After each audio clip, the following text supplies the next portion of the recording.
Se encuentran en la mesa el subsecretario de Apropiación Social de la Secretaría de Estado de Ciencia y Tecnología e Innovación, ingeniero Marcelo Barat, y la directora de Comunicación de la Universidad Nacional del Litoral, licenciada Romina Quilmes, que disertarán sobre el rol del Estado en la gestión de políticas de apropiación social y de comunicación de la ciencia. En primer lugar, vamos a escuchar al ingeniero Marcelo Barat. Buenas tardes. Yo no sé, ¿se escucha o me lo tengo que acercar? ¿Ahí? Mejor. Bueno. La idea sería tratar, además de la temática específica que tendría que desarrollar acá, aprovechar este momento, que fue un poco lo que compartimos en el comité organizador del seminario, quienes representan a las distintas instituciones organizadoras, de poder en esta tarde darles, dentro de las posibilidades, una idea acerca de por qué los trajimos, por qué están acá, que debe ser una pregunta subyacente en varios, casi diría en todos. Entonces voy a tratar de explicar este entusiasmo que compartimos con el resto de los compañeros de ruta. Bueno, vamos a ver. Bueno, esta idea, como dice ahí, surgió de la práctica cotidiana. Las personas que están sentadas acá todavía no lo saben, pero lo van a ir comprobando en las sucesivas charlas y talleres. De alguna manera participan de algún tipo de vínculo con los actores institucionales, con quienes trabajamos en estas instituciones convocantes. Y de las distintas actividades en conjunto que fuimos organizando entre estas instituciones surgió la idea de que podía ser multiplicador, podía ser potenciador, ya que vivíamos hablando de este concepto de socialización de la ciencia, de que el saber está en todos, de que cada uno de los que está sentado acá sabe algo que seguramente el resto no sabemos, porque la práctica es así de diversa en la realidad, y que nada más potenciador que dar protagonismo a todos y el trabajo en red, y no esto de que la institución convoca, entonces hay actores en el territorio que se sienten identificados, que se sienten entusiasmados, que muchas veces nos llenan de correos electrónicos y con ganas de hacer cosas y están siempre como esperando que a lo mejor alguna persona que está con otras cosas no puede en ese momento sumarse. Entonces, de alguna manera, la idea es, bueno, vincular a todos ustedes transversalmente y poder de aquí en más, con este seminario como una excusa, como un espacio de encuentro, poder desarrollar un trabajo en red. Y que a su vez los objetivos serán creados por lo que a cada uno de ustedes los motiva, por el trabajo específico en su lugar. Esa es un poco la idea. Si es muy difusa, embrómense, porque la idea es que ustedes le den contenido a esto. Pero esa es la idea. Así que yo no le voy a decir qué hacer. Le voy a decir lo que yo hice, en qué me equivoqué, en qué me frustré, y ustedes tendrán que renegar. Igual que lo hice yo. Y lo deben venir haciendo, además. Así que no vamos a descubrir nada nuevo, pero la idea es que lo nuevo sea el trabajo en conjunto, el trabajo colectivo, esa potencialización. Bueno, yo arranqué por el tema del conocimiento, que es una palabra que se utiliza mucho, y me pareció importante, digamos, como punto de partida, hablar un poco en este sentido. nosotros, respecto del conocimiento,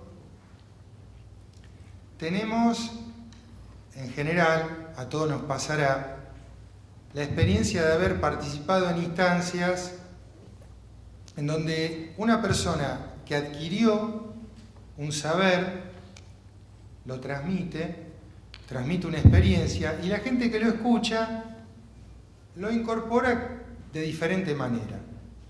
Alguno que hizo una práctica similar lo puede incorporar con más recursos, otro que hizo algo muy diverso le pasa y no siente nada, lo atraviesa sin tener, como decía la profesora Camilioni, que fue secretaria de UBA académica durante varios periodos, decía como que la apropiación de un concepto tiene que ver con una red individual en donde uno tiene saberes generales, por un lado, y saberes específicos, por el otro. Y si no se da esa complementariedad, una nueva idea atraviesa esa red y sigue, y la persona no la pudo incorporar. Entonces, yo creo que este tema del conocimiento en realidad está muy ligado a la posibilidad de una práctica, de una vivencia.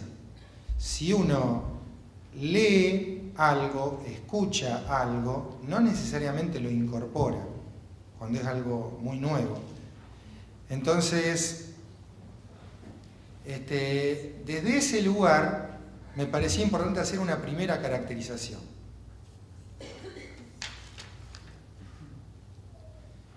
En el sentido del conocimiento, cómo funciona el conocimiento y el desconocimiento culturalmente. Bueno, cada uno se inició de alguna manera, en alguna etapa temprana de la vida, a hacerse algunas preguntas. Todos nos habremos hecho en algún momento alguna de esas preguntas que no las podemos responder en realidad y nos dejan con un cierto grado de incertidumbre. Yo recuerdo de chico que siempre me planteaba con mis propios recursos este concepto de lo infinito, que me ponía bastante incómodo, comprender lo infinito del tiempo y el espacio, por ejemplo. Yo digo, si yo pudiera trasladarme en una dirección indefinidamente, ¿hasta dónde llego? ¿Qué hay en el infinito? Porque uno se siente real, ¿no? Pero, ¿qué significa algo que está en el infinito del espacio?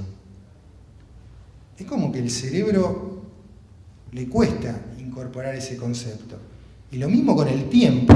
Si yo retrocedo, ¿hasta dónde llego en el tiempo? O sea, ¿tuvo que haber un origen o no? ¿O qué es esto del infinito? Bueno, esas fueron una de las primeras preguntas inquietantes que con el tiempo me las traté de responder y no le voy a decir cómo, pero de alguna manera, escuchando a gente, bueno, le voy a decir cómo, digamos. En el origen me lo explico con la teoría del Big Bang, el origen del tiempo. Y en el espacio, con lo que le he escuchado decir a algunos físicos, de que hay un límite en la expansión, hay un radio en el universo, en su expansión, y incluso se puede estimar, y ese sería el límite, porque después no hay nada. Entonces, el concepto del tiempo y el espacio tiene que ver, en realidad, con quién observa. ¿Qué ruido hace una piedra que cae en un planeta desierto? ¿Cuál es el ruido que hace? Si no hay ninguna oreja que la escuche. ¿Hace ruido? Entonces, lo mismo con el tiempo y el espacio. Esas fueron mis maneras de sacármelo de encima porque me incomodaba. Por supuesto, cada uno tendrá opiniones al respecto y seguramente Pablo Volcato, que me da vergüenza que me está escuchando en este momento. Ya me va a retar seguramente. No, es muy bueno. Bueno, Pero en definitiva, ¿qué pasa con el desconocimiento? ¿Cómo opera ese desconocimiento en la cotidianidad, en las relaciones humanas, en la construcción de vínculos? Me ayudó mucho un libro que leí hace algunos años de un psiquiatra norteamericano, investigador, John Selby, que escribió un libro, Una mente serena. Y él plantea, estudiando un poco cómo, con instrumentos que mapean el funcionamiento del cerebro y haciendo experimentaciones en, bueno, cómo funciona el cerebro en diferentes circunstancias de la persona a la que se lo observa. Después de sus estudios e investigaciones, lo que él plantea en este libro es que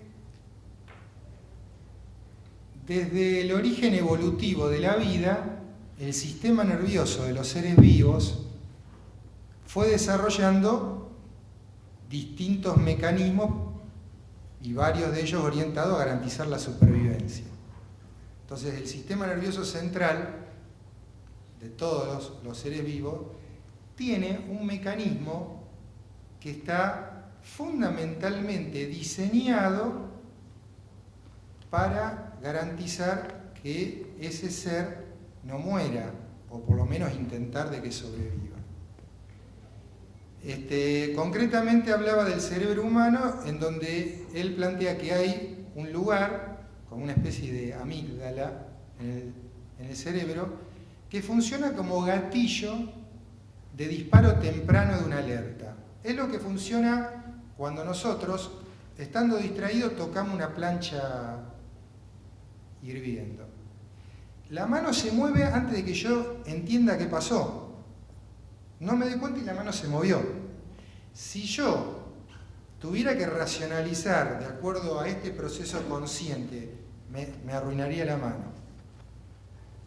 Entonces, hay un mecanismo de disparo y que en la medida que la mente interpreta un contexto como peligroso, se coloca como quien corre el seguro de una pistola. ¿No es cierto? Corre el seguro porque está en estado de alerta. Entonces, de alguna manera lo que planteaba es que este diseño biológico de nuestro sistema nervioso central es antiquísimo, es milenario. Entonces, no distingue si el peligro es un tigre que nos acecha en el bosque o un bocinazo estridente de un vehículo que pasa cerca nuestro. Nuestro sobresalto es similar. Y todo el funcionamiento interno de adrenalina y tensión nerviosa y demás es similar. Y que en la medida que estos dos, porque todos tenemos obviamente estos dos modos de funcionamiento, un funcionamiento reflexivo, armónico y el funcionamiento de estado de alerta. Esto nos pasa a todos, es fácilmente comprobable. En la medida que el desconocimiento va generando sensación de riesgo, porque lo que no se conoce no se comprende y no se sabe si puede ser peligroso, va dejando esa sensación de riesgo, de incertidumbre, y nos coloca en un modo de funcionamiento mental sumamente cargado de especulación. Si nosotros observamos el funcionamiento de la sociedad contemporánea, que está muchas veces sumamente agitado y perturbado, va cargando nuestro inconsciente de tensión, de temor, y esto impregna muchas veces las relaciones humanas, que se vuelven especulativas, digamos. Y esto obviamente incide en las relaciones humanas institucionales, educativas, y termina habiendo muchas veces esa conducta de repliegue y atrincheramiento desde un lugar de temor. Entonces,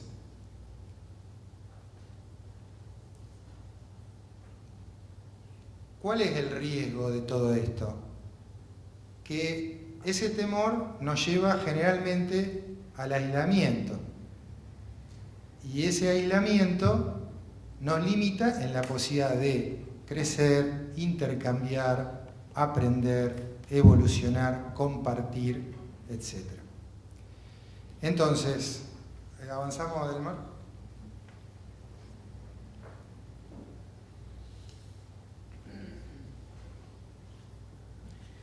Ahora bien,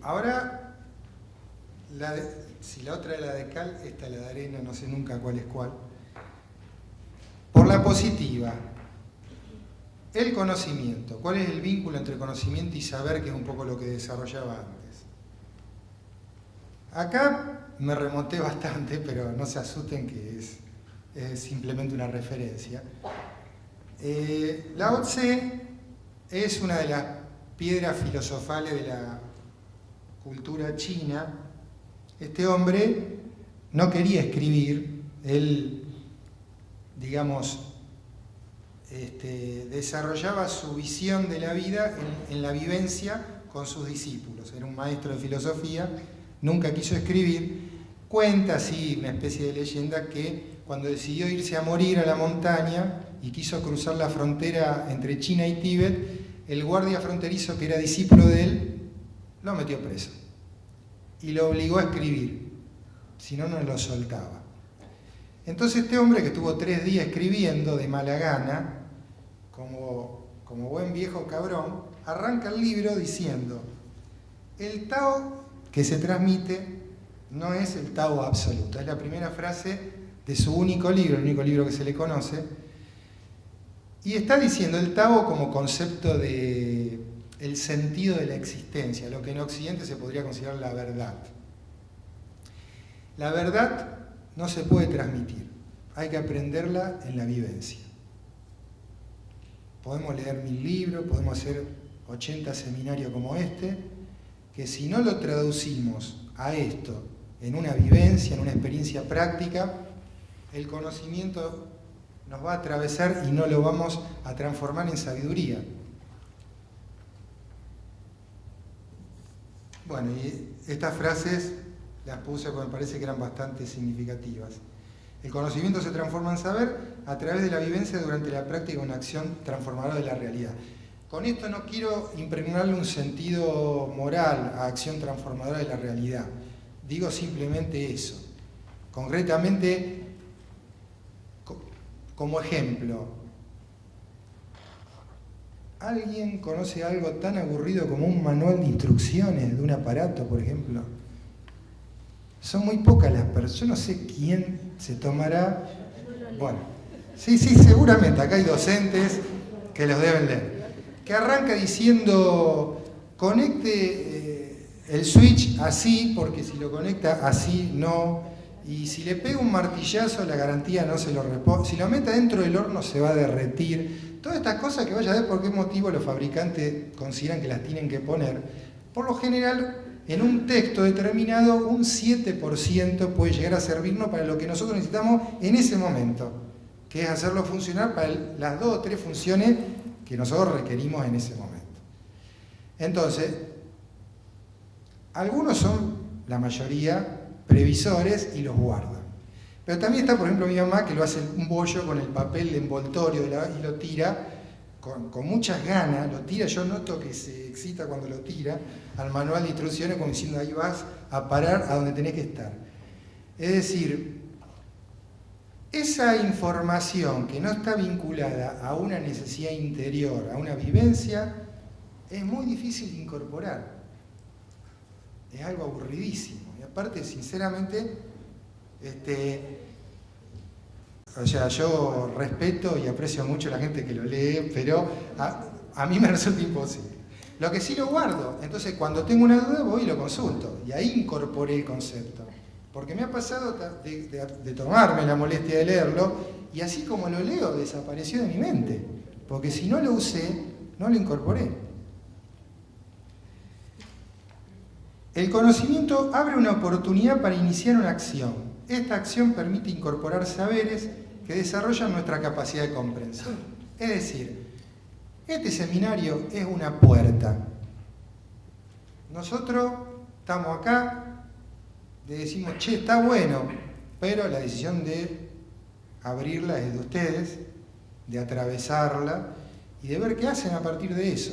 Si no, en breve se habrán olvidado de este seminario y no habrá servido. No era el momento, no era el seminario, era otra cosa, digamos, pero el sentido de invitarlos es es ofrecerle esta oportunidad. Volviendo al aspecto de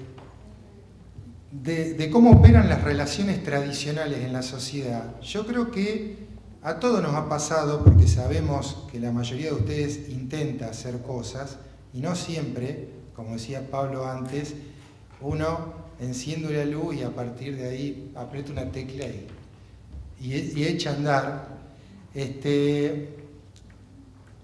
A todos nos ha pasado esto de lidiar con el escepticismo y con la apatía.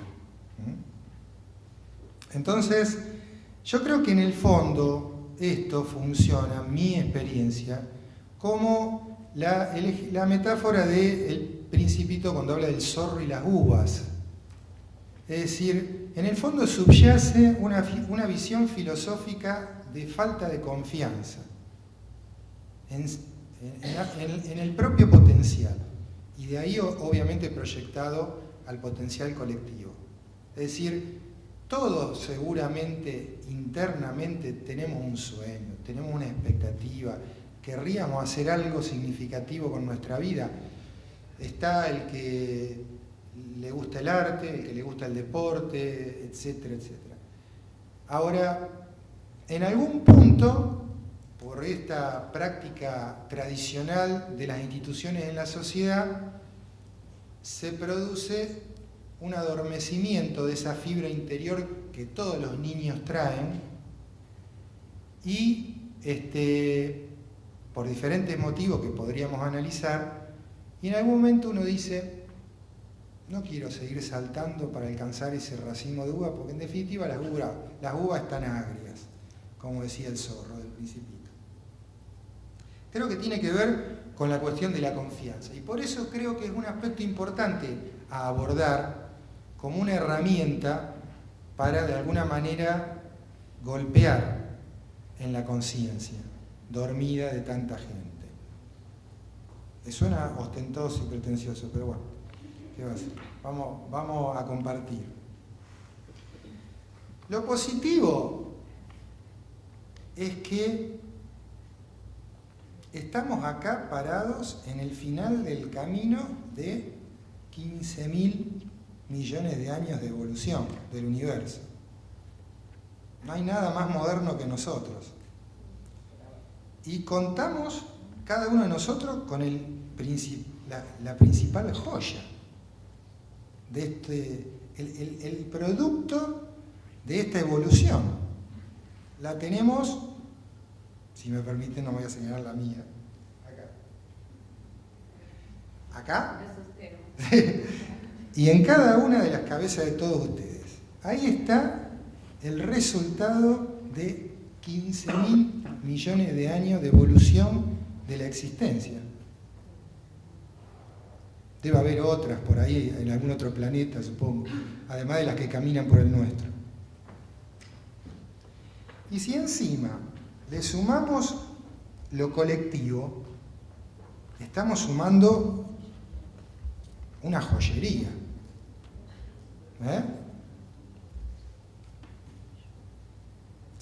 ¿Les ayuda para la confianza, dígame? ¿O no sirve de nada? ¿Le estoy adornando un poquito? ¿Y para qué nos interesa despertar nuevamente esa confianza dormida? Bueno, obviamente que todo esto, a través de todos estos conceptos... Ah, perdón, no cambié, no te dije que cambiara. Yo pensé que ya todos habían leído lo... Bien. Pensé que todos sabían el final. Por eso me sentí incómodo. Bueno, ahora ya lo saben. O sea, la confianza cuando se despierta, opera sobre el entusiasmo. Esto yo lo aprendí en la Feria de Ciencia y Tecnología, que fue la primera actividad, recuerdo, en Fortino Olmos, la primera feria que me tocó ir cuando apenas se diseñó la Secretaría, empezamos a funcionar en el año 2008.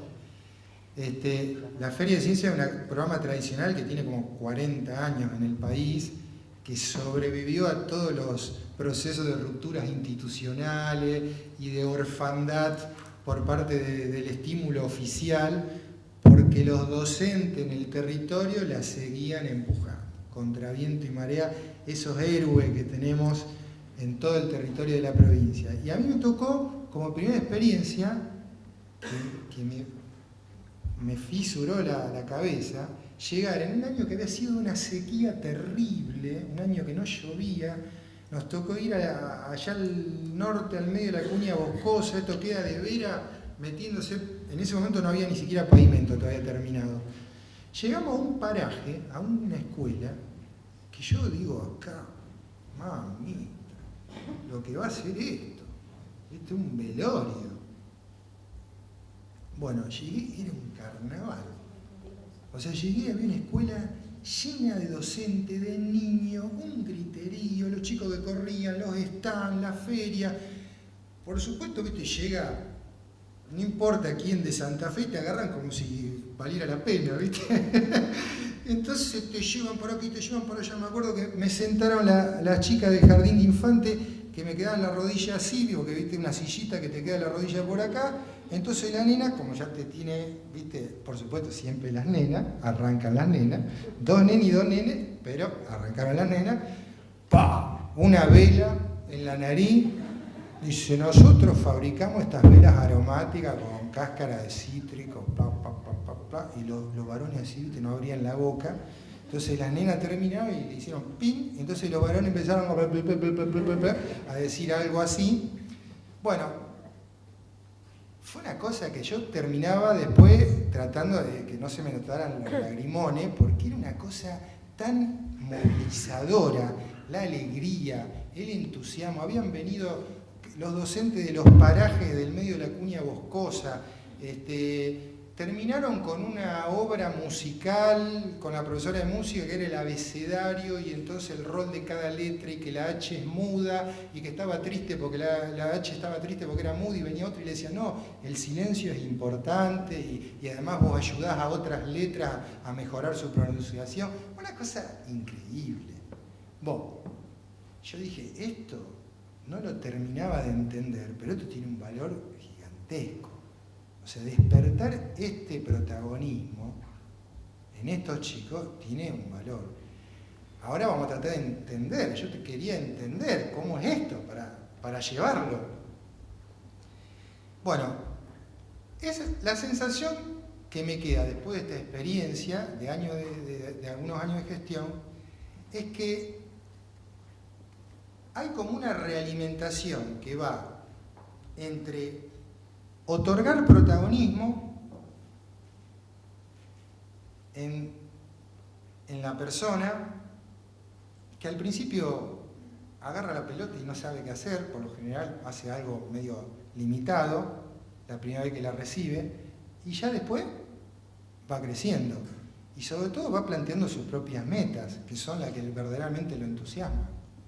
Entonces yo sentí siempre que la feria tenía este plus, ese protagonismo que el docente tiene, que lo lleva a dedicarle hora por fuera de su horario, porque siente que está haciendo algo que es transformador, que no es rutinario o repetitivo, que es transformador. Y a su vez los chicos, ese entusiasmo de que ellos eligen tema y desarrollan su propia rutina, el protagonismo. Y el protagonismo como palanca para el aprendizaje.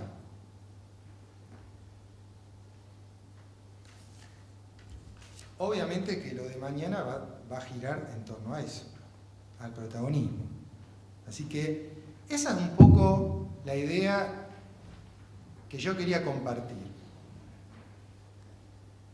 Si de alguna manera queremos aprovechar el conocimiento como una herramienta para mejorar la calidad de vida, me parece que tenemos que trabajar en esto que le preguntábamos a Pablo antes, en el protagonismo. Y para esto, creo yo, que es un proceso en espiral, en donde a lo mejor el primer contacto tiene un nivel de interacción, pero en la medida que lo continuamos, va creciendo. Entonces, desde este lugar, a mí me parece que cobra sentido esto. Trabajar en red para desarrollar actividades que involucren a la gente desde sus propias motivaciones y de alguna manera comprometernos todos a complementar lo que va produciendo esto, que nadie sabe todavía hacia dónde vamos, pero que estoy seguro que va a ser infinitamente superior a lo que cada uno venía haciendo individualmente. Esa es la idea del trabajo en red. Bueno, el aporte, ahora sí, con esto más o menos daba el pantallazo como para que terminen de comprender cuál es la idea de la convocatoria. Obviamente que en el momento de las preguntas lo terminamos de ver. Y respecto de lo nuestro, sintéticamente, ahí pusimos una visión de la provincia que usamos siempre, donde están los actores en educación superior, colocados en las 5 regiones de descentralización que tiene el gobierno provincial, planteadas. Es un sistema riquísimo, con institutos de investigación, con universidades públicas, privadas, con complejos industriales, con parques tecnológicos, con polos tecnológicos. Hay una riqueza importantísima en nuestra provincia. Y a esto, obviamente, tenemos que sumar el sistema provincial educativo, que tiene, como en nuestro país, el sistema público, una inserción impresionante en el territorio. Uno va hacia donde va, en todo el territorio de nuestro país, y siempre hay un docente. Creo que eso tiene una riqueza y una capacidad que hace poco nosotros tuvimos oportunidad de reunirnos con un equipo de investigación en tecnologías para la inclusión social de la Universidad de Quilmes, que coordina el profesor Hernán Tomás, y él nos planteaba que hoy no tiene más sentido pensar en una actividad de impacto en socialización de la ciencia si no involucramos al sistema formal educativo. Es como que estas actividades no formales le hacen cosquilla al elefante, pero al elefante hay que hacerlo actuar. Y el sistema provincial educativo tiene un porte gigantesco. Si nosotros podemos focalizar y colectivizar una política, es el mayor impacto indudablemente que podemos lograr en la sociedad. ¿Avanzamos? Bueno, la idea, la Secretaría se crea en diciembre del 2007 para fundamentalmente intentar operar con un espíritu innovador en lo que es el sistema tradicional de funcionamiento en ciencia, tecnología e innovación. Por eso es que su principal programa con el cual se comienza la gestión tiene que ver, tiene que ver con un programa de instrumentos de promoción de ciencia y tecnología. Esto es un programa que se concursa, que implica subsidios. Hay un jurado externo que viene generalmente de Buenos Aires y de distintos lugares, y se otorgan subsidios para este tipo de proyectos. Tenemos que decir que la escala presupuestaria implica que no es importante, implica que para haber podido multiplicar estos subsidios, los subsidios son de un porte bastante modesto, que en general sirven como para que se constituyan grupos o grupos que ya están constituidos, poder fomentarlos y que en caso de proyectos de investigación puedan luego presentarse en los proyectos de la Agencia Nacional, que tienen un porte presupuestario mucho más importante.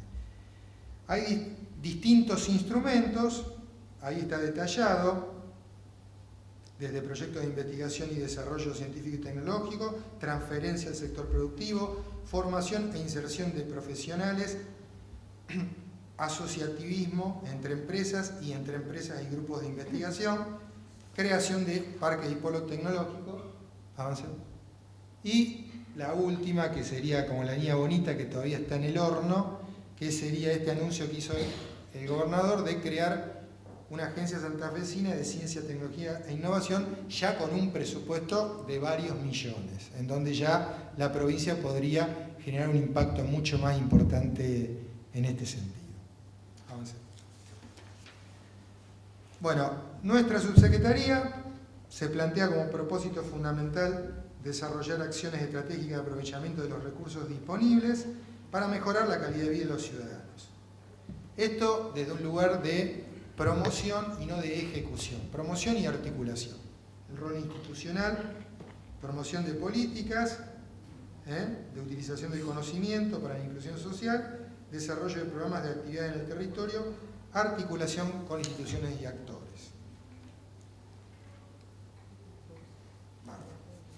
Bueno, en cuanto a calidad de vida, algunos ejemplos. Se ha trabajado con la Facultad de Ciencias Bioquímicas y Farmacéuticas en la construcción de un laboratorio para la producción de medicamentos, trabajo de desarrollo de emprendedorismos con educación, el proyecto del acuario, que ya más o menos se va conociendo en la ciudad, el área tecnológica, que tiene que ver con el ex batallón 121, en general creo que son todas temáticas que ya están conocidas y no consumiría tiempo en esto, salvo que hagan alguna pregunta específica, y la agencia que acababa de comentar. ¿Cómo estamos de tiempo? ¿Ya estaríamos para redondear? Listo. Bueno, entonces,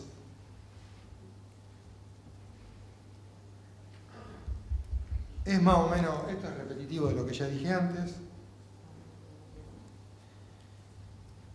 En definitiva, nuestro abordaje desde el comienzo de la gestión es sobre la base de esta caracterización de la provincia, en donde históricamente, para no hacer una valoración particular o tendenciosa en lo político, hay un proceso histórico en todo lo que sería el mundo, a partir de la mecanización del agro, la expulsión de mano de obra, la migración hacia las ciudades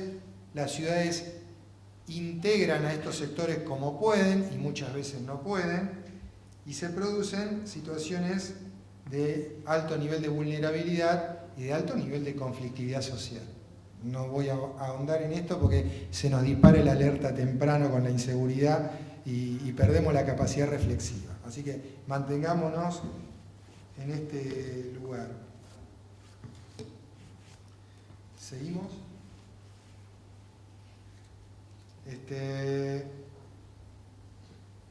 Creo que en esto lo único que voy a agregar es que un riesgo en todo esto que nosotros lo hemos visto en Feria de Ciencias, en todos estos programas, es que hay un sector que es receptivo y hay un sector mayoritario que no lo es. Nosotros podemos refugiarnos, con todo respeto y cariño lo digo, en la comodidad de trabajar con el sector receptivo. Me da la sensación que es repetitivo y no es transformador. Yo creo que el verdadero desafío es intentar incorporar gente que no está naturalmente proclive a esto. Ahí es donde uno transforma, cuando uno genera movilidad social, cuando uno genera que gente que iría naturalmente a trabajar en un kiosco de revista pueda de pronto incorporarse a un taller de emprendedorismo, a una práctica innovadora. Con todo respeto al trabajo que todos hacemos, ¿no es cierto? Entonces el riesgo es trabajar mucho para que todo siga igual, lo cual al final del camino termina siendo bastante frustrante, porque no tengo ninguna duda que acá hay gente que trabaja mucho. Pero la pregunta interesante es si estamos generando movilidad social, impacto y transformación. Porque las instituciones tradicionales se van a encargar de integrar a la gente que es receptiva, porque tiene sus padres profesores o... Las instituciones las albergan esas personas. Es más, las personas ya saben cómo funcionar en esas instituciones porque lo aprendieron en la casa. El espíritu transformador ocurre cuando nosotros llegamos a una casa en donde logramos que un chico se sume a un club de ciencia cuando sus padres a lo mejor no terminaron la escuela primaria. Creo que ahí está un gran desafío. Y bueno, y en cuanto a estrategias, para ir terminando, nosotros en esta última visita que hicimos a este grupo de investigación en Capital nos encontramos con un martillazo en la cabeza porque ellos con mucha receptividad y con mucho entusiasmo nos abrieron las puertas, el coordinador nos recibió, llamó a todos los integrantes del equipo y nos agarraron y nos dieron una pelotera de que todo lo que veníamos haciendo casi era un delito. Porque el planteo era muy linda la matemática, la química, la física, y cuando se la llevamos al territorio, ¿qué cambio concreto opera en la vida de la persona? La persona ve algo muy lindo, bastante abstracto, se entusiasma, después vos te vas y esa persona se queda ahí con el Chagas, con el desempleo, etcétera, etcétera, etcétera. Entonces dice, en realidad están aumentando el nivel de frustración de la gente porque le genera un entusiasmo para que se frustren nuevamente. Más vale déjenlo tranquilo. Entonces, yo digo, qué suerte que fui este año y no dentro de 20, porque ahí ya no me quedaba retorno, me tiraba al río directamente. Entonces, la idea es que ellos nos dejaron la inquietud de hacer tecnociencia aplicada a la inclusión social. Incluso hablar más de tecnología, no tanto de ciencia. Y no tantos dispositivos universales, sino ir a la articulación concreta.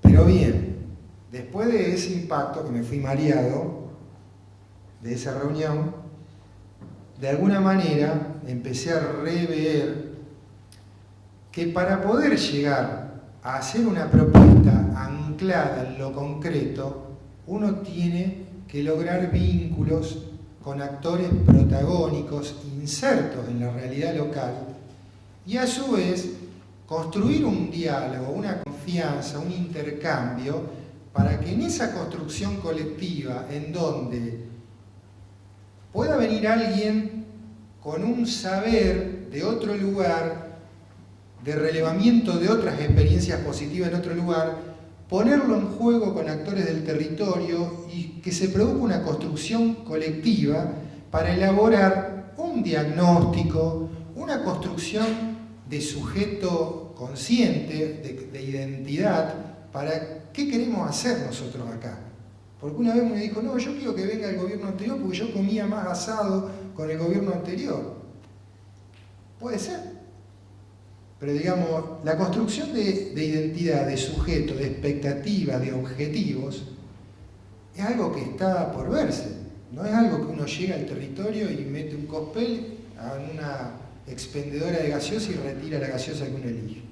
Hay que construir esos objetivos. Y hay que hacer un diagnóstico, y el diagnóstico lo tenemos que hacer entre todos. No hay nadie que la tenga clara. Entonces, estos mecanismos que fuimos utilizando hasta ahora nos sirvieron para esto. Para que hoy ustedes vengan acá. Para que estén sentados acá y digan, bueno, esto no es un vendedor, un mercachifle más, sino aparentemente hay ganas de hacer algo y vamos a ver qué se puede hacer. Entonces un poco esa es la estrategia. Y este es, avanzar, esta es un poco la idea. Con esto termino. que de estos seminarios, que son el segundo escalón, después de la primera instancia de desarrollo de programas universales en todo el territorio, que nos sirvieron para construir estos vínculos, en este seminario trabajar conceptos teóricos para la aplicación concreta y el trabajo en red posterior. Y como decía Pablo, hace falta plata, porque para hacer una acción hace falta plata también, no es solo entusiasmo. Tenemos hoy, paralelamente, esta construcción de la agencia, que va a tener mucha plata, y en donde, en la medida que nosotros ocupemos el espacio del protagonismo para la inclusión social, vamos a obtener recursos que si no serán destinados para, como me dijeron en Buenos Aires, para bioseres o para no sé quién, que viene haciendo más de lo mismo desde siempre, sin ningún tipo de transformación y movilización social. No soy un conocedor específico de la cuestión del bioser y pido disculpas a la gente de bioquímica si estoy ofendiendo a alguien. Pero lo que voy, simplemente transmito la inquietud de que hay un sistema tradicional que va a seguir haciendo lo que hizo siempre. No podemos pedirle a ese lugar que haga lo que no hizo nunca. Mejor asumamos nosotros el protagonismo de construir propuestas innovadoras para generar movilidad social, inclusión y mejoramiento de la calidad de vida, dándole protagonismo a gente que hasta ahora se sintió siempre muy poco interesada, muy poco convocada por la ciencia y la tecnología, porque la ve como el negocio para gente que está en un lugar a los cuales ellos nunca van a acceder. Entonces, esta es un poco la propuesta. Bueno, hasta acá llegué. Gracias.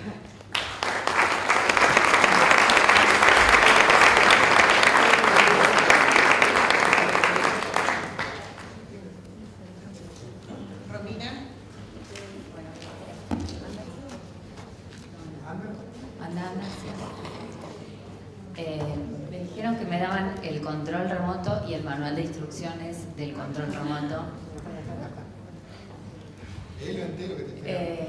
En realidad, como siempre, perfecto, es un manual interactivo. De cualquier manera, yo armé esta presentación un poco pensando en el título que nos convocaba para este panel, un poco pensando en el trabajo que tenemos conjuntamente con la Secretaría desde hace ya unos cuantos años desde la Universidad del Litoral y desde lo que venimos impulsando en comunicación científica, pero la verdad que habiéndolo escuchado a Pablo hace un ratito y ahora escuchando a Marcelo me dan ganas de hacerlo de vuelta, pero bueno, voy a tratar de ir y venir más o menos a lo que preparé, porque hay muchas cosas que me dispararon, muchas reflexiones, supongo que a ustedes también, y la primera que no quiero que se me pase es que yo creo y parto de este lugar que el conocimiento es un bien en sí, que no importa si sirve o si no sirve prácticamente e inmediatamente en una aplicación concreta. Yo creo que nosotros siempre hemos hecho divulgación, de hecho una de los trabajos más intensos que hemos tenido ha sido con Pablo, que trabaja en física. Y sin embargo hemos tenido, enfocados en ese concepto de divulgación, muy buenos resultados. A mí me parece que no todo tiene que ir específicamente a la práctica. Lo tiro como una reflexión sobre algo lo que Marcelo termina recién, y a mí me parece que saber cómo sale el sol, cómo se hace el arco iris, la forma de una nube o cómo llueve le sirve perfectamente a una persona que tiene casa, que vive en condiciones sociales pésimas o malas. Yo creo que ese conocimiento sí sirve, y sirve en un principio para formar ciudadanos, para formar personas sensibles, para formar personas que se pregunten por qué suceden las cosas. Y creo que si una persona preguntándose por qué el arco iris se formó y tiene estos colores y sale de esta manera y sale se lo llegó a preguntárselo, está cambiando una actitud de vida. y está cambiando una actitud frente a la vida, porque se está preguntando algo que antes no sabía. Y creo que eso es parte de la divulgación. Por eso, por ahí, cuando empezamos a hablar de divulgación y le cambiamos la palabra y no sabemos si es divulgación, si es comunicación, tiene que ver un poco también con esto. ¿De qué hablamos cuando hablamos de transmitir un conocimiento científico? ¿Hablamos de lecciones? ¿Hablamos de cosas de memoria que quiero que te aprendas? ¿Hablamos de la rigurosidad de un concepto? ¿O hablamos de generar una actitud proactiva hacia algo? Yo me inclino mucho más hacia esta última opción y prefiero mucho más, me llena mucho más de satisfacción ese chico, adulto, no importa la edad, que sale de una muestra o sale de una charla preguntándose cosas o diciendo, ah, ¿viste que era así? Al que me recita el teorema de la relatividad. Yo en eso lo hemos discutido con Pablo bastante, porque yo hasta te diría me conformo con eso, y por ahí hay otros que son un poco más rigurosos, pero me parece que es un buen punto de partida. Por lo menos para pensar. Bueno, esto es un orden que cambié en este transcurso. Yo no los quiero tirar el ladrillo de que hace la universidad, pero sí quisiera compartir con ustedes las acciones que nosotros llevamos a cabo, no porque sean ni geniales ni originales, sino porque de alguna manera sirvieron para enlazar tejidos con distintos actores de territorio, que creo que por ahí va la cosa en este seminario, y porque me parece que más allá del formato siempre pueden ser originales las acciones. Qué sé yo, Marcelo lo hace muy bien. La Feria de Ciencias sí es un formato que es cierto, se mantiene hace años y años y siempre sigue vivo, sí, pero siempre hay una originalidad distinta en esa feria. Y lo mismo pasa con las muestras de ciencia hay, no sé, montones, pero siempre hay algo que las hace diferentes. Una charla puede ser muy diferente a otras y eso ya la convierte en única. Por lo tanto, me parece que en los formatos, si bien hay algunos que son realmente innovadores, estamos más o menos viajando sobre cosas similares, pero en el cómo puede haber una gran diferencia. De cualquier manera, me parece que esto no es posible si no existe un contexto institucional, social, que favorezca a la actividad de divulgación. Y en esto sí me parece que hay que mencionar que hay instituciones que se han volcado hacia eso con una decisión institucional y política, y que sin eso la verdad que no sería posible. Sin eso no estaríamos todos acá, sin eso no hubiéramos hecho todo lo que hicimos en los últimos años. Entonces me parece que esas decisiones sí son las que de alguna manera encausan o marcan el camino y el apoyo y el incentivo. En el caso de la UNL, después voy a hablar de la historia reciente, no porque antes no haya existido, sino porque yo no era parte de la institución.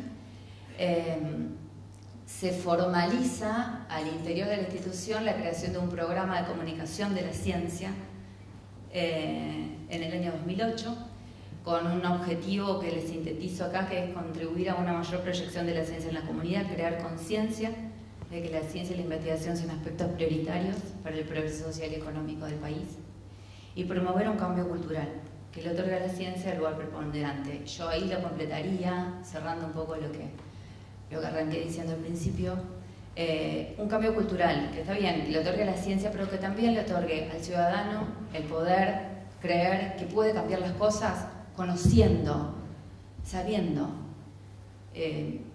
Parece una pavada, pero las cosas se cambian sabiendo primero que se pueden cambiar. Bueno, ese programa tiene 4 ejes de trabajo, sobre los cuales me parecía importante discurrir acá en un par. Nosotros tenemos una fuerte, una parte importante de nuestra energía de este programa está dedicada a lo que es la actividad periodística. Trabajamos bajo la modalidad de agencia periodística. Nosotros armamos las cosas y las enviamos. No me parece que este sea el público que más le interesa esto, pero sí me parecía que era parte de las acciones que quería comunicarles. Sobre esto hemos trabajado y trabajamos muchísimo, incorporando ahora nuevos formatos. Estamos llevando cosas a la tele, bueno, y demás. Trabajamos también en publicaciones y productos específicos para distintos formatos y medios, algunos de los cuales ahora les voy a contar, por lo menos los que son más conocidos o tienen más trayectoria. Trabajamos mucho en espacios de interacción con el medio, me refiero a escuelas, instituciones, organismos, inventando o tratando de trabajar en cosas que se constituyen como canales no formales de comunicación. Y hacemos también actividades de capacitación, aunque la verdad que son las menos. Para que yo estoy mirando acá. Creo que tiene Bluetooth mental, entonces miro acá y creía apretar ahí y no. Bueno, haciendo algunos ejemplos de lo que venimos trabajando. Uno de nuestros productos que más vigencia ha tenido en el tiempo es la revista Conciencia. Está vigente desde 1993 y la continuamos hasta ahora.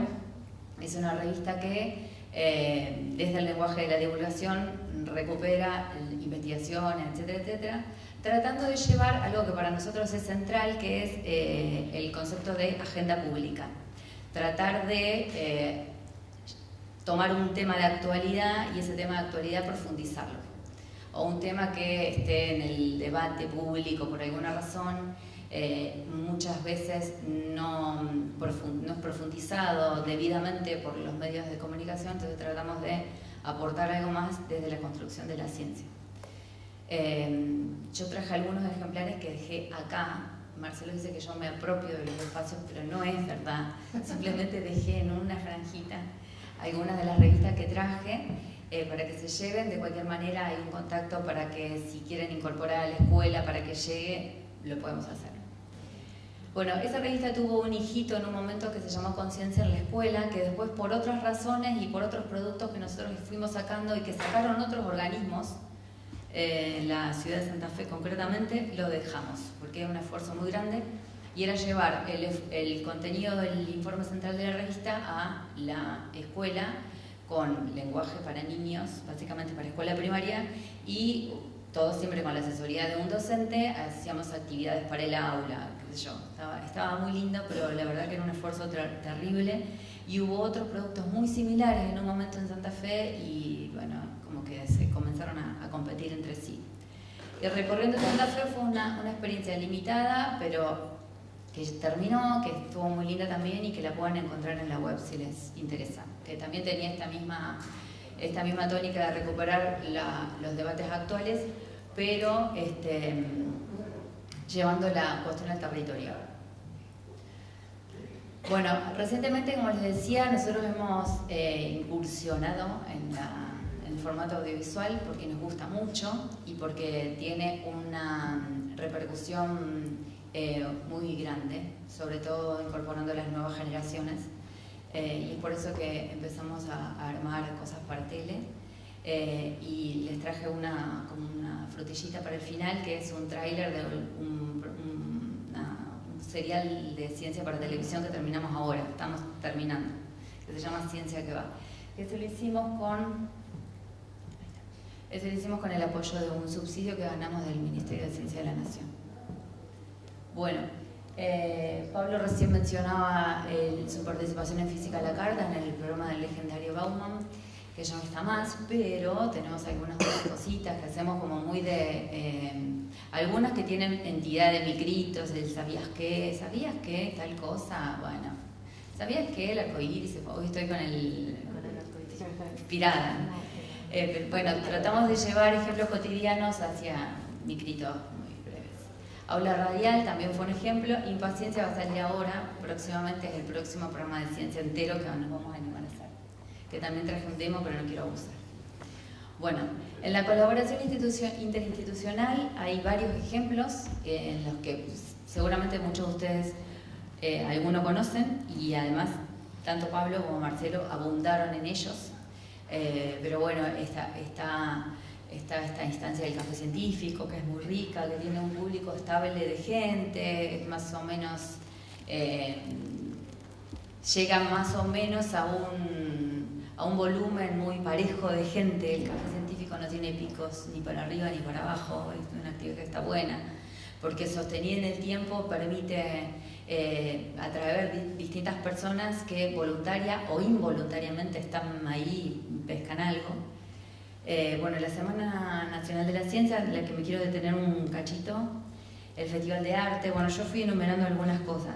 La Semana de la Ciencia es una iniciativa que también promovió en un primer momento desde el Ministerio de Educación y después del Ministerio de Ciencia del Gobierno Nacional, y yo me quiero detener por lo siguiente, me lo anoté acá, para que ustedes vean el aporte de lo que es la...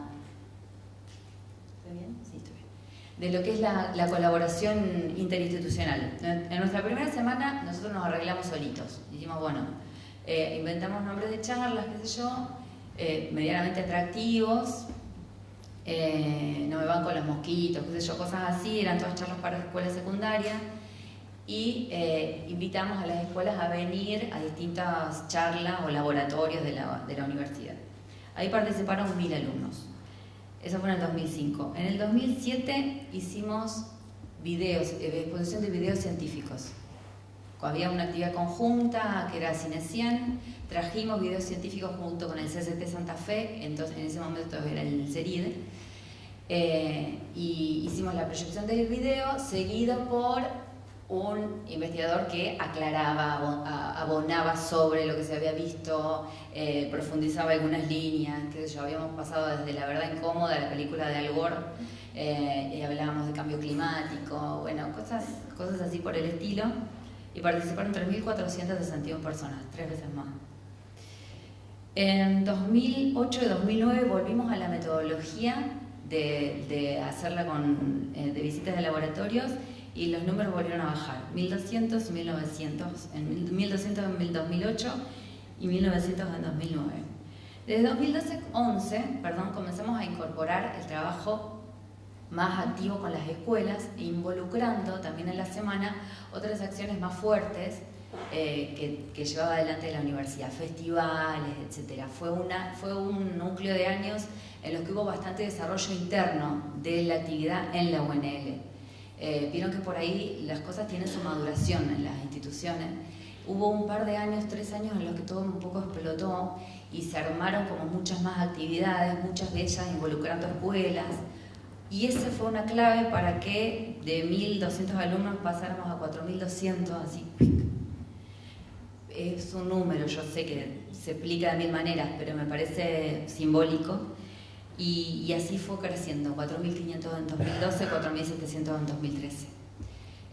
Esto implicó que en el medio hubo no solo más actividades propuestas, sino mucho trabajo con escuelas, con ministerios, con la propia secretaría, y me parece que eso ese es el número, es el resultado de esa multiplicación. Quiero decir, no es poco el aporte que hace a una actividad cualquiera que se piense y que se actúe de una manera interinstitucional. Le aporta realmente mucho a la actividad porque multiplica mucho los esfuerzos, si no todo pareciera que queda en un solo lugar. Bueno, después en una época habíamos trabajado con esto de las muestras de los afiches y de los concursos, que algunas escuelas se enganchaban mucho. De hecho, este fue uno que hicimos, que el concepto era trabajar la realidad cotidiana, o sea, vincular contenido científico con la realidad cotidiana. Y lo habíamos disparado con un puntapié, que era una serie de 20 afiches, que tenían todos que ver con cosas que uno veía todo el tiempo. La mesada era un afiche, por ejemplo, la bacha de la cocina, la heladera, el piso del patio. Entonces cada uno se descomponía en una serie de elementos que nos permitían ir un poco más allá. Y contar algunas cosas más, después teníamos la serie del campo, y era desde el cielo y la conformación del cielo, el suelo, y ahí nos metíamos con la actividad agrícola o ganadera. Bueno, pero tratábamos de llegar a esos conceptos un poco más abstractos desde lo cotidiano. Bueno, y después como motivados un poco en esto, llevamos eso a que los chicos lo hagan también. Bueno, busquen ustedes vinculaciones que encuentren entre su realidad cotidiana y algo que tenga que ver con el conocimiento científico.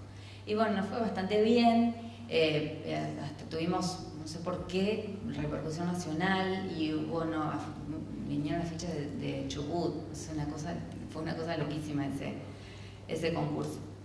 Y después lo replicamos en otros espacios, como por ejemplo este del espacio, de la gran aventura del espacio que hicimos con el CODE, y la Liga Iberoamericana de Astronomía, que tuvo una característica similar. Bueno, una cosa que a mí me gusta muchísimo para trabajar son las muestras interactivas. Ay, muy bien, el público me apoya. Bueno, es interactivo. Bueno, las muestras interactivas para mí son una de las cosas que más me entusiasma, porque implica un gran desafío, primero de armar los equipos interdisciplinarios que van a trabajar en la muestra. Después, bueno, la hechura de la muestra en sí, que es todo un trabajo muy grande, y después la repercusión de la muestra, porque el hecho de tocar implica, bueno, yo no soy docente, pero ustedes lo van a poder ver mucho más claramente que yo, implica un acercamiento mucho más grande con el conocimiento, ¿no? Entonces, parece como que tuviese más efecto, o que el asombro que a mí tanto me motiva, es como que se vivencia todavía más, ¿no? Bueno, esto de que me pareció importante marcar algunas cositas de lo que para nosotros es la interactividad. ¿Me coincide? Sí, me coincide. ¿Qué implica para nosotros la interactividad? Y cuando pensamos en una muestra interactiva, ¿qué pensamos? Implica la manipulación por parte del público del aparato y alguna respuesta del aparato o del dispositivo frente a algún estímulo. Lo toco y pasa algo, lo giro y veo veo algo que realiza ese aparato que se crea, me meto adentro y me sucede algo. Implica la sencillez de las explicaciones, lo cual no es fácil. Nosotros siempre tratamos de, en algunos casos, o en el caso de estas que yo les voy a mostrar ahora, de llevar a los conceptos de muestras interactivas sin guía, o sea que sea la propia persona la que entra a la muestra, toca las cosas, lee algún cartelito muy mínimo y aprende, o por lo menos abre una llave a ese conocimiento. De cualquier manera hay en la universidad otras muestras y otros festivales, sobre todo de ciencia, que implican siempre la necesidad de guía, que también están muy bien, yo no los califico valorativamente, les voy a hablar solamente de estas. Y también para nosotros la interactividad implica la versatilidad en el armado de los dispositivos, que puedan ser útiles para la explicación y que se puedan bancar que 30.000 personas estén tiqui, no se caigan, se rompan, no se les caiga encima, lo cual es todo un tema.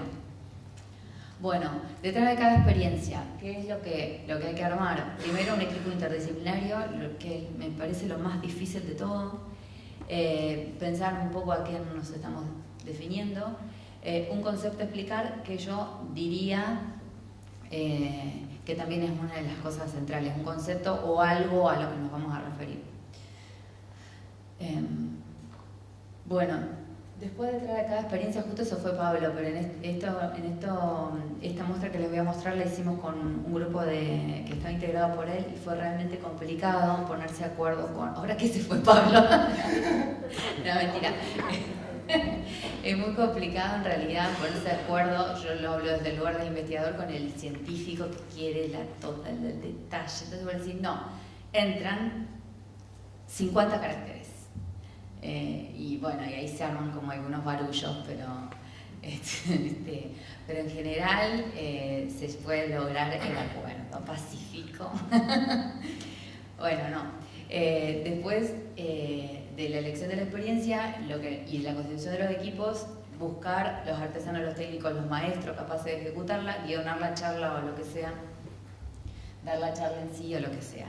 Bueno, yo elegí dos, de todas las que hicimos, que son un montón, elegí dos.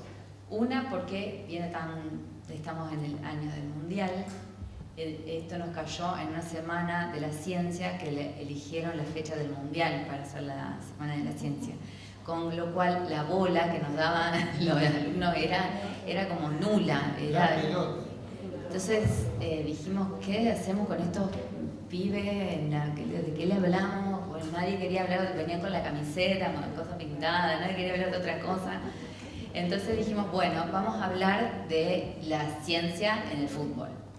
Entonces inventaron una serie de charlas que estuvieron muy buenas, de la pelota no dobla, armaron todos unos artefactos de la física, cuando pateabas, el ángulo que hacía la pelota, sí, eran unos quilombos bárbaros. La cosa es que los chicos estaban muy contentos porque podíamos vincular algo que para ellos era el tema del mes con la ciencia.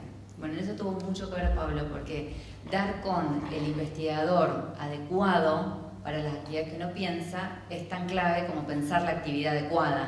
Pues yo puedo pensar esta actividad y la actividad genial, y si no encontré el científico válido para eso, se me derrumba, ¿no? Es como toda una cosa que tiene que estar armónicamente distribuida. Esta muestra se llamó Realidades Científicas. Algunos volantes también les dejé en el escritorio. Fue una muestra muy linda. La traje porque fue una de las muestras más masivas que nosotros tuvimos. La montamos en una feria del libro en Santa Fe. Y bueno, la visitaron como 40.000 personas. Y hicimos un montón de cosas. Ustedes van a ver, por ejemplo, allá a su izquierda sería ese telescopio. Estaba buenísimo y lo hicimos todos nosotros. Fue como una locura, nos sacamos los ojos porque, bueno, nosotros, yo no soldé, digamos, pero hubo un equipo de artesanos que lo armaron y fue realmente un trabajo enorme. Después armamos círculos de colores, bueno, el círculo de Newton y demás cosas que también fueron muy... Y las explicaciones, como ustedes ven, son muy sintéticas. Son las que están arriba ¿vieron que arriba de cada círculo, el círculo de Newton y qué sé yo, hay otro círculo? Esa es la explicación. Eso es todo lo que se explicó. La idea nuestra era probar si a la experiencia sumada con 2 líneas, más la motivación, más el entusiasmo, daba algo. O sea, daba aprendizaje. Bueno, acá, para un cachito. Sí, bueno, vamos a ir por acá. A ver, porque esta fue una de las cosas que yo hice recién para deconstruir mi propia...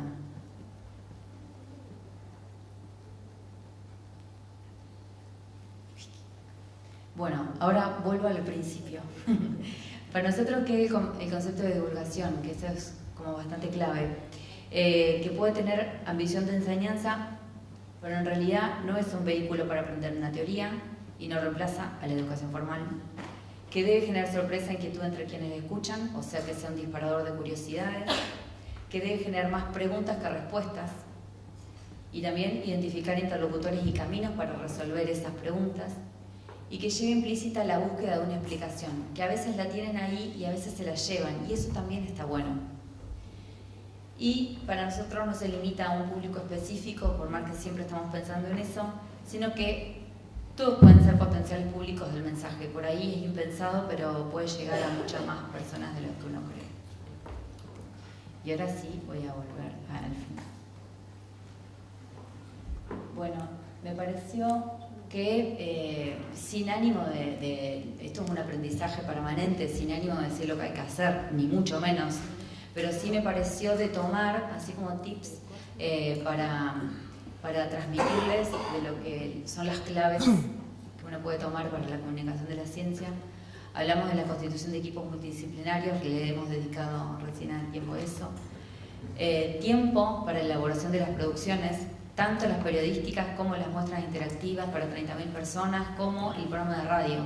Todo lo que implique trabajar con el conocimiento científico implica más tiempo. Es así, que es lamentablemente lo que muchos medios no tienen, y por eso salen las notas que recién Pablo mostró, como que lo enojan tanto y que sin embargo forman parte de la realidad de la empresa periodística. Esto necesita siempre más tiempo que otra cosa. Integración de actores, lenguajes y formatos es otra de las claves. El contacto con las escuelas y los organismos públicos en el tejido en la organización de la actividad, en la selección a veces de los temas, en la búsqueda de los actores, etc. Flexibilidad para adaptar el lenguaje a diferentes soportes. Apertura para la selección de temas. Por ahí pasa que uno piensa en una cosa y llega al lugar. Nos ha pasado con una escuela, en un proyecto de extensión que teníamos, que nosotros fuimos con una idea y en la escuela nos dijeron no, eso no les interesa a nuestros alumnos, es una escuela un tanto marginal. Acá tenemos un gran problema de contaminación en el agua. Nosotros queremos que hablen de la contaminación del agua. Y nosotros adaptamos, hicimos como toda una adaptación tratando de responder a la pregunta del docente. Yo creo que nunca hay que subestimar al interlocutor, aunque sea un chico de 3 años, todo lo contrario, ni aunque sea un diplomado en relaciones internacionales, nosotros vemos a ese interlocutor siempre de la misma manera, como una persona que es que potencialmente puede aprender o asombrarse con algo de lo que le decimos. Y para nosotros es todo igual. Y me parece que esto lo pusimos más grande porque me parece que esto es medio central, aunque parece naif, pero sí hay que tener muchas y buenas ideas, por más que hagamos siempre feria de ciencia. La feria de ciencia puede ser distinta a la del año pasado y puede tener ideas geniales. No se me ocurre trabajar en esto si no es con alegría, no se me ocurre, no nos han salido bien los proyectos en los que hemos trabajado a desgano. Y han salido mucho mejor y con mucho menos recursos los que hemos trabajado con entusiasmo y con alegría.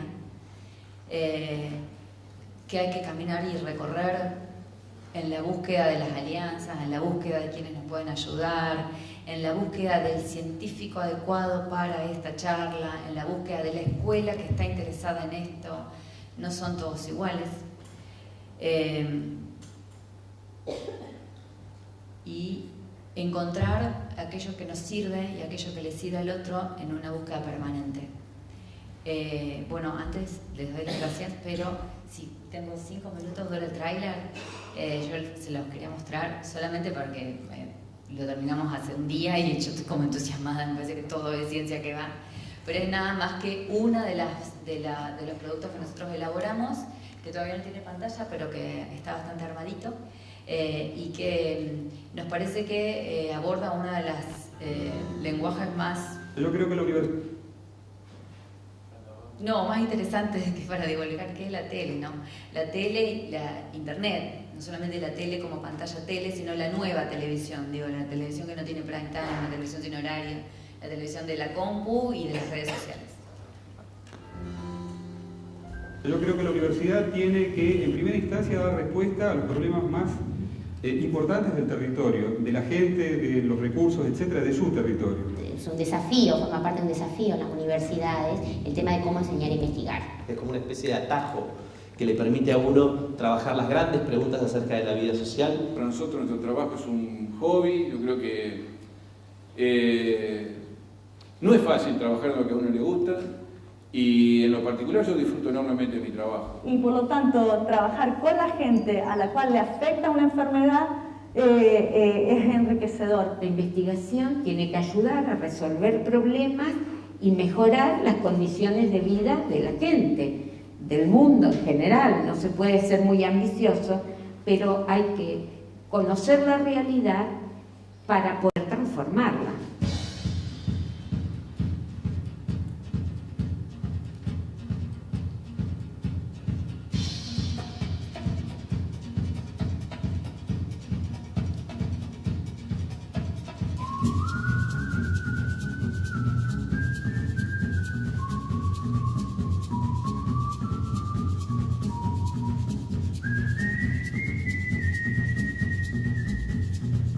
Personalmente, yo por ahí necesito ver a la gente a la que va a llegar los beneficios o a los que intentamos solucionarle los problemas.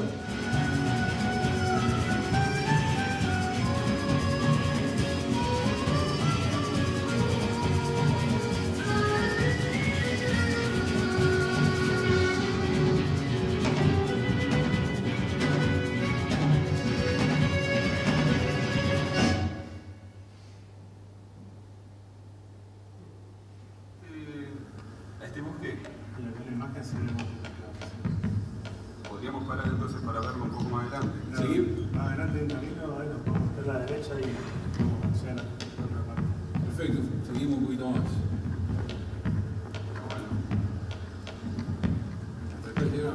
Esto es un bosque insular, tenemos sauce, hay ceibo, hay orejas de negro, timbo blanco, timbo colorado. Es un típico bosque insular, así que eso lo registramos y ahora vamos a hacer una paradita para caracterizarlo y listo.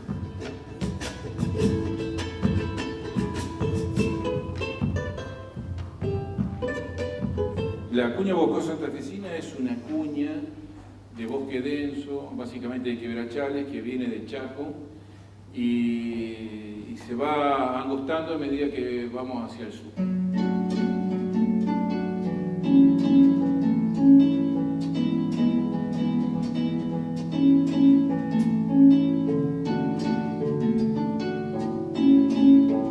Yo comencé cuando se creó el CIEN en el año 1974, porque venía trabajando en el Departamento de Ciencias Biológicas, se establecieron prioridades de investigación y me preguntaron si quería trabajar en el tema Chagas o en el tema soja. De ninguno conocía nada y yo opté por el tema Chagas, me pareció más interesante, porque estaba relacionado con algo que le ocurría a la gente directamente, no era con una planta y bueno, me convocó y tuve que ir descubriendo también qué era Chagas.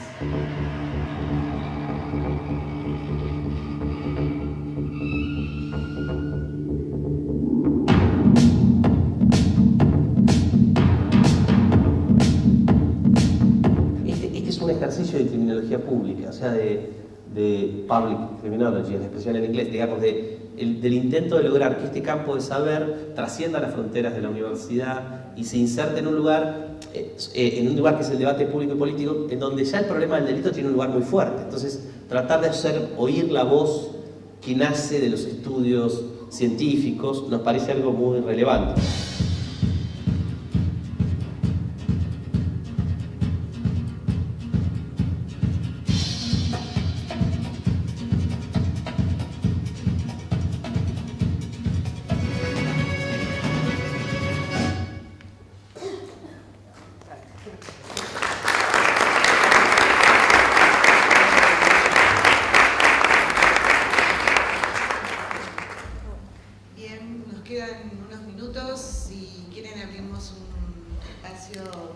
Para preguntas.